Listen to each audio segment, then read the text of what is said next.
আসসালামু আলাইকুম গাইস, তোমাদের জন্য নতুন একটা গল্প নিয়ে এসেছি। তো বেশি কথা না কয়ে শুরু করা যাক। আজ 4 বছর পর আমার ভালোবাসার মানুষটি আসবে বিদেশ থেকে।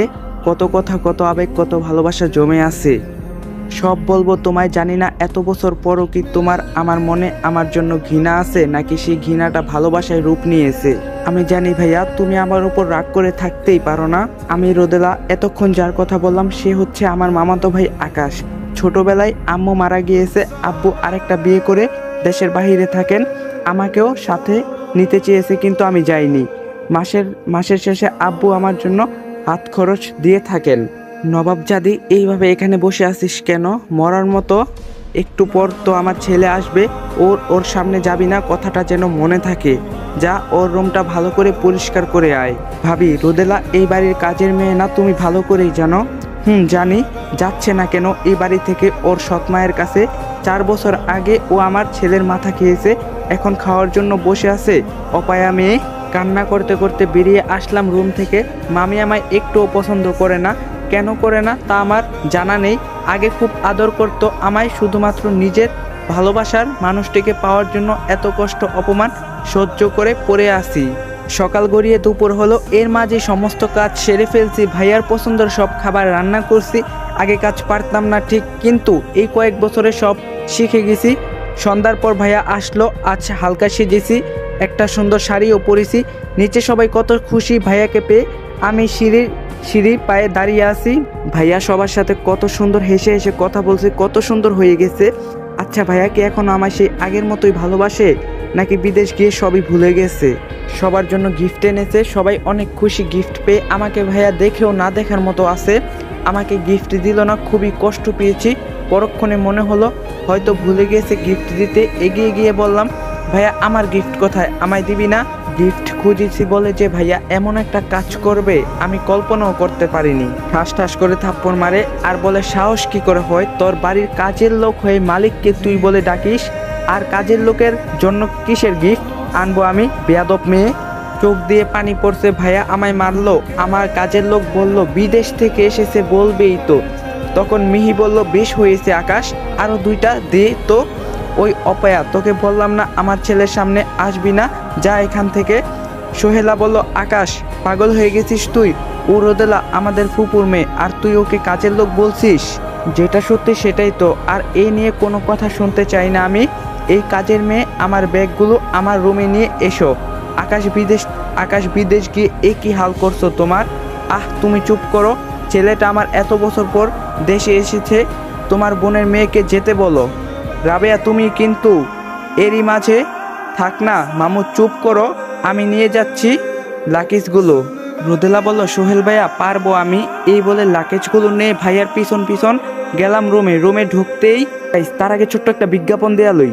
হে ফ্রেন্ডস, আপনি তো অনেক নাম শুনছেন। অনেক ট্রাস্টেড নাম্বার 1 সাইট। আপনি যদি ক্রিকেট বা ফুটবলে বাজি ধরতে চান, তাহলে আপনি অনুমান করুন কোন দল আপনার যত বেশি রান করতে পারবে এবং কোন দল প্রচুর গোল করবে, তার উপর আপনি বাজি ধরতে পারবেন। তাই অনেক ফেটে যান এবং আপনার নিজের জ্ঞান ব্যবহার করে উপার্জন করুন। আপনি যদি ক্রিকেটে ভালো হন, প্রতিদিন অর্থ উপার্জন করুন। আপনার বাম হাতের খেলা সিনো থেকে আসা আন্দার বাহার, জুজু, রোলেট এবং ক্রাশ প্ল্যান সেরা খেলা। আপনার বিজয়ী টাকা আপনি বিকাশ নগদ দ্বারা উইথড্র করতে পারবেন ফোন আপে। তাই দেরি না করে আমার প্রোমো কোড ব্যবহার করুন এবং 200% ডিপোজিট বোনাস পান, এবং আপনি পিএসএল বিপিএল এ 20% গ্যারান্টিযুক্ত ক্যাশব্যাক পাবেন। আমার সাবস্ক্রাইবাররা বিকাশ থেকে 26,000 টাকা পর্যন্ত বোনাস পেতে পারে। স্টেশনের সময় আমার প্রোমো কোড লিখতে ভুলবেন না। অ্যাপটির লিংক আমার ফার্স্ট কমেন্ট বক্সে দেওয়া আছে।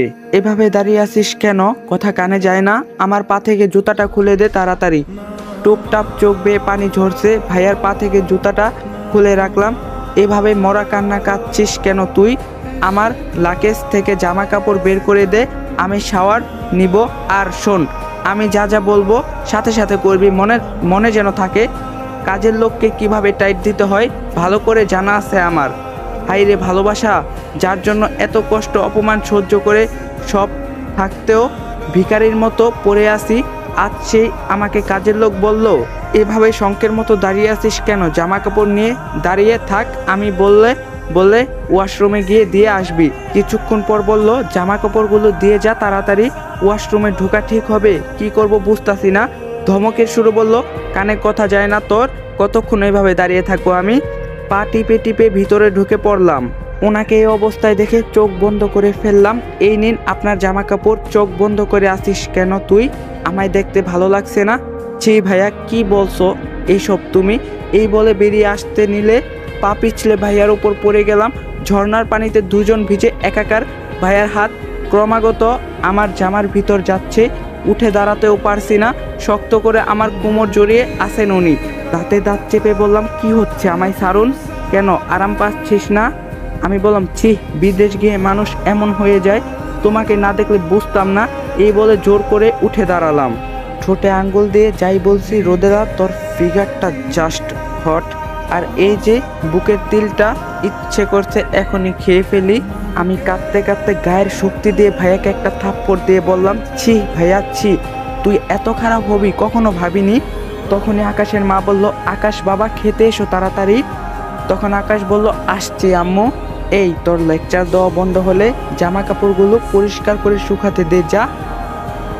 এই বলে রুমে চলে আসলাম। আনমনে ভাবলাম, ভাইয়া এত খারাপ কি করে হলো, আগে তো এমন ছিল না। তারপর তখন আমি ভাইয়াকে বললাম, তোর কাপড়গুলো শুকাতে দিয়ে দিয়েছি। তারপর আমাকে ঠাস ঠাস করে 2টা থাপ্পড় মারলো, আর বললো, তোর সাহস কি করে হয় মালিককে তুই তুই করে বললি? নেক্সট টাইম যেন না শুনি, মনে থাকে যেন। তখন সোহেল বলল, আকাশ একটু বেশি বেশি হয়ে যাচ্ছে না? আরে সোহেল, তুই ভিতরে আয়। তুই জানিস না রোদেলা কেমন? যে মেয়ে জীবনে 1 গ্লাস পানি ঢেলে খায়নি, সে মেয়ে আজ কাজের মেয়ের মতো বাড়ির সমস্ত কাজ করছে, শুধুমাত্র তোকে ভালোবাসে বলে। তোর থেকে একটু ভালোবাসা পাওয়ার জন্য এত কষ্ট করছে, অপমান সহ্য করে আছে, আর সেই তুই কিনা ভাবতেও পারছি না তুই এমনটা করবি। কই, বিদেশ থাকতে তো প্রতিদিনই। আর কিছু বলতে পারলাম না। তখন আকাশ বলল, চুপ সোহেল, বেশি বলে ফেলছিস। যে যেমন তার সাথে তেমন করাই উচিত। এই বলে খেতে চলে আসলাম। ভাইয়া, তুমি আমার জন্য অযথা আকাশ ভাইয়ের সাথে ভেজাল করছো, আমাকে নিয়ে ভেবো না তুমি। তখন সোহেল বলল, আচ্ছা ঠিক আছে, খেতে আয় বোন। তখন আমি বললাম, তুমি যাও, আমি আসছি। কিরে নবাবজাদি, ঘরে বসে কি করছিস? আমাদের খেতে দিবে কে শুনি? ফকিন্নি কোথাকার। মা, দোষ করেছি, তোমাদের এমন কাজের লোক রেখেছো কেন বাড়িতে? বের করে দিতে পারো না? তোর বাবার জন্যই তো পারছি না। দরদ উতলে পড়ে কি কি শুরু করছো তোমরা? মা ছেলে, চুপ করো একটু। ওই তুই দাঁড়িয়ে আছিস কেন? সবাইকে খেতে দে। সবাইকে খেতে দিলাম। হাজারো কষ্টের মাঝে এক ফালি খুশি এসে বাসা বাঁধলো। ভাইয়া আমার রান্না খাচ্ছে। মা, খাবারগুলো খুব তার আগেই মা বলল, কি হয়েছে বাবা, মজা হয়নি? ওই হারামজাদি কি রান্না করছিস তুই? তোর জন্য ছেলেটা কিছু খেতেও পারলো না। এই খাবার মানুষ খায়, মুখে নেওয়ারও যোগ্য না। এতক্ষণ তো ঠিকই খাচ্ছিলি ভাইয়া। ঠাস করে একটা থাপ্পড় মারলো। মুখের উপর তর্ক করছিস তুই, বেয়াদব মেয়ে। আকাশ, রোদেলা তো ভুল কিছু বলেনি। খাবার তো ঠিকই আছে, এতক্ষণ তো ঠিকই খাচ্ছিলি তুই। এত কথা শুনতে চাই না আমি। কাল থেকে যেন এই মেয়ে আর রান্না না করে। এই বলে রুমে চলে গেল আকাশ। এতক্ষণে বুঝেছি আকাশ, কেন এমনটা করলি তুই। এত ভালোবাসিস, তাহলে কেন কষ্ট দিচ্ছিস তুই রোদেলাকে? রাতে রুমে শুয়ে আছি, ভাইয়ার বলা কথাগুলো বারবার কানে বাজছে। কান্না করতে করতে কখন ঘুমিয়ে পড়লাম মনে নেই। মাঝরাতে হঠাৎ অনুভব করলাম কেউ আমার ঠোঁটগুলো দখল করে আছে। চোখ খুলে তাকাতেই ঘরে তো কেউই নেই। তাহলে কি আমার মনের ভুল? দরজা জানালা সব বন্ধ, মনের ভুল হবে আমার। এই বলে শুতে গেলাম। হঠাৎ হাত গেল গলার দিকে। ওমা, এ কি, আমার গলায় এই চেনটা কোথা থেকে আসলো? লাইট জ্বালালাম, আয়নার দিকে তাকিয়ে আছি, কি সুন্দর চেনটা, কিন্তু কোথা থেকে আসলো? তাহলে কি সত্যি সত্যি আমার রুমে কেউ এসেছে? কিন্তু কে এসেছে, আর এসেই বা আমার সাথে এমনটা কেন করলো? এসব ভেবে পেলাম না। আর চেনটা খুলতে গেলাম খাটে, আবার এটা কি, দেখে তো মনে হচ্ছে একটা চিরকুট। খুলে তো পুরাই অবাক। তোমার গলায় যে চেনটি যদি খোলা হয়, তাহলে তোমার সবচেয়ে কাছের মানুষটার ক্ষতি করে দিব, কথাটা যেন মনে থাকে। আমার কাছের মানুষের ক্ষতি করবে মানে? আমার কাছের মানুষ তো ভাইয়া। কে এই আমাকে হুমকি দিচ্ছে, আবার চেন উপহার দিল? ব্যাপারটা গোলমাল হলো না? অনেক রাত হয়েছে, তাই ঘুমিয়ে পড়লাম। খুব সকালে উঠে নামাজ পড়ে নিলাম। তারপরেই বাইরে গিয়ে দেখি বড় মামি রান্না করছে। কি হলো, উনি তো রান্না করে না, তাহলে আজ এত সকালে কেন? আমাকে দেখে মামি বলল, ওখানে দাঁড়িয়ে কি ভাবছিস তুই? তোর হাতের রান্না আকাশ খাবে না বলছে, তাই আমাকেই করতে হচ্ছে। থালা বাসনগুলো পরিষ্কার করে তারপর আকাশের রুমে গিয়ে রুম ঝাড়ু দিবি। কাজ সেরে ঝাড়ু হাতে নিয়ে ভাইয়ের রুমের দিকে গেলাম। আস্তে আস্তে ঝাড়ু দিতে লাগলাম। ঝাড়ু দেওয়ার শেষ, কিন্তু বিছানা গোছাবো কি করে? ভাইয়া উঠুন, মামি ডাকছে আপনাকে নাস্তা করার জন্য। ভাইয়া উফ, এত সাত সকালে এইভাবে ঘোরার মতো চেঁচাচ্ছিস কেন?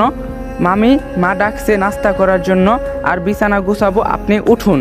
ঘুম থেকে উঠে ওয়াশরুমের দিকে চলে গেলাম। সুন্দর করে বিছানা গুছানো শেষ, আসতে যাব অমনেই উনি আমাকে ডেকে বলে, ওই তোকে আমি যেতে বলছি। নিচের দিকে তাকিয়ে আমি বললাম, নিচে কাজ আছে তো, আগে আমার কাজ তারপর বাকি সব। তোমার আবার কি কাজ ভাইয়া? আর বলতে পারলাম না, হুট করে আমার ঠোঁটগুলো দখল করে নিল। অনেক জোরাজুরি করলাম, পরে উঠতে পারলাম না। বেশ অনেকক্ষণ পর ছাড়লেন আমায়। আমি কান্না করতে করতে বললাম, ছি ভাইয়া, তুমি আমার সাথে এমন একটা জঘন্য কাজ করতে পারলে? ওমা, বেশি কিছু তো করিনি, এতটুকুতে এমন অবস্থা হলে কি করে হবে? এখনো তো সব কিছু বাকি। মানে তুই আমার ঘুম নষ্ট করলি, তাই এটা তোর শাস্তি। এই বলে রুম থেকে বেরিয়ে গেল। বিদেশে গিয়ে এত খারাপ হয়ে গেলি তুই? হঠাৎ কাল রাতে কথা মাথায় এলো। কাল রাতে যে মানুষটা আমার কিস করছে আর এখন ভাইয়া কিস করছে, দুইটা জিনিস এক মনে হলো। তাহলে কি কাল রাতে ভাইয়া আমার রুমে ঢুকে আমায়? না, কি ভাবছি এসব আমি? ভাইয়া কেন হবে? নিচে সবাই নাস্তা করছে, আমি একপাশে দাঁড়িয়ে আছি। হঠাৎ সোহেল ভাইয়া বলল, কে রোদেলা, তুই দাঁড়িয়ে আছিস কেন? এদিকে আয়, বস। তোমরা খাও, আমি পরে খাবো, এখন খিদে নেই আমার। মিথ্যে কেন বলছিস তুই? বড় আম্মু ভয়ে তুই খেতে চাচ্ছিস না বুঝি? তুই এদিকে আয়। আহ সোহেল, বাড়ির কাজের লোক বসবে মালিকদের সাথে? আকাশ, তুই কিন্তু বেশি বলে ফেলছিস। আকাশ তো ঠিকই বলছে সোহেল, রোদেলা ওদের সাথে খেয়ে নিবে পরে। নেহা বলল, তুমি ঠিক বলছো ফুপি। কিরে আকাশ, উঠে গেলি কেন? খাবি না? তোর জন্য সকাল সকাল উঠে নাস্তা বানালাম। কাজের মেয়ের জন্য তোমাদের এত দরদ ভালো লাগছে না? আর খাবো না আমি। এই বলে রুমে চলে আসলাম। ঠাস ঠাস করে থাপ্পড় মারলো হারামজাদি। তোর জন্য আমার ছেলেটা খেলো না, তোকে তো আমি মেরেই ফেলবো আজ। বড় মা, রোদেলাকে ছাড়ো, তোমার কোনো অধিকার নেই রোদেলাকে মারার। সোহেল, তুই আমার উপর কথা বলছিস? তখন বাড়ির ছোট বউ বলল, ঠিকই তো বলছে ভাবি, তোমার কোনো অধিকার নেই। তখন আকাশ বলল, মা, বাড়িতে এত চেঁচামেচি হলে কিন্তু বাড়ি ছেড়ে চলে যাব আমি বলে রাখলাম। তখন নেহা বলল, আরে তোর গলায় এত সুন্দর একটা চেন কোথা থেকে পেলি? আসলেই তো হারামজাদি, তুই এটা কোথা থেকে পেলি? চুরি করস নাই তো? মামিমা, আমি চোর নই। ফুপি, এই চেনটা আমার চাই। তোর তো সবই চাই, লোভী মেয়ে একটা। তখন সোহেল বলল, তুমি এভাবে ওকে অপমান করতে পারো না। সবাই আমার এত অপমান করছে ভাইয়া, তোর কি খারাপ লাগে না? আগে তো কেউ কিছু বললেই তুই আমার হয়ে কথা বলতি, আর এখন মনে মনে ভাবতে লাগলো রোদেলা। কিরে, চুপ করে আসিস কেন? বল, কোথায় পেলি? কি বলবো এখন? আর এই চেনটা তোর গলায় মানাচ্ছে না। না মানে দে বলছি। এটা আমার মায়ের চেন, এটা কাউকে দিতে পারবো না আমি। আমার বাড়িতে থাকছিস, খাচ্ছিস, আর ওই চেনটা চাইলাম, দিচ্ছিস না। কি শুরু করলে তোমরা? মেয়েটাকে কি একটু শান্তিতে থাকতে দিবা না তোমরা? আমি আর কোনো কথা শুনতে চাই না। মারে, তুই ঘরে যা। যাচ্ছি মামু। এই কোথায় যাচ্ছিস তুই? আমার রুমে খাবার নিয়ে আয়। এই বলে রুমে চলে আসলাম। খাবার বেড়ে ভাইয়ার রুমে গেলাম। টেবিলে রেখে চলে আসতে নিলে পিছন থেকে বলে উঠলো, এই তোকে যেতে বলছি, খাবার টেবিলে কেন রাখছিস? তুমি ছিলে না তাই রাখছি। ঠাস করে একটা থাপ্পড় মারলো। কাজের মেয়ের মতো থাকবি, এত মুখে মুখে কথা বলস কেন? নিচের দিকে তাকিয়ে কান্না করতে লাগলাম। কিরে, নিচের দিকে তাকিয়ে আছিস কেন? আমার দিকে তাকা। রোদেলা নিশ্চুপ। খুব সাহস বেড়ে গেছে তাই না? শাস্তি তো তোকে পেতেই হবে তোর। করুণ চোখে তাকিয়ে রইলাম। শাস্তির কথা শুনে গলা শুকিয়ে গেল। আবার মারবে না তো? এই খাবারগুলো তুই খাবি এখন, এইগুলো তো তোমার জন্য ভাইয়া। চুপ, যা বলছি তাই কর, খেয়ে নে। কিন্তু তোর কি মনে হয় এই ঠান্ডা খাবারগুলো আমি খাবো? তুই এখন খাবার খাবি, খা। ভাইয়ার ভয়ে ভয়ে প্রায় অনেকটা খাবার খেয়ে নিলাম। কিরে, বসে আছিস কেন? পুরোটা শেষ কর। খুব খিদা ছিল, খাবারগুলো মজারও ছিল। অনেক দিন পর এত মজার খাবার খেলাম। এবার প্লেট নিয়ে যা এখান থেকে। বেরিয়ে আসতে নিলাম, হঠাৎ হ্যাচকা টান দিয়ে ঠোঁটে ঠোঁট ডুবিয়ে দিল আমার। আসসালামু আলাইকুম গাইস, এটা একটা নতুন গল্প। পার্ট 2 লাগলে অবশ্যই কমেন্ট বক্সে জানাইবা। আর রোজা থেকে 15 মিনিট ভিডিও বানাইতে প্রচুর পরিমাণ কষ্ট হয়ে গেছে গা। তারপরও চেষ্টা করবো নেক্সট পার্ট 2 বড় দেওয়ার জন্য। তো ভিডিওটা যদি ভালো লাগে লাইক কমেন্ট শেয়ার করে দিবা। চ্যানেলে নতুন না থাকলে অবশ্যই চ্যানেলটা সাবস্ক্রাইব করে দিবা। দেখা হইব পার্ট 2 তে। সবাই ভালো থাকবা, সুস্থ থাকবা। আল্লাহ হাফেজ।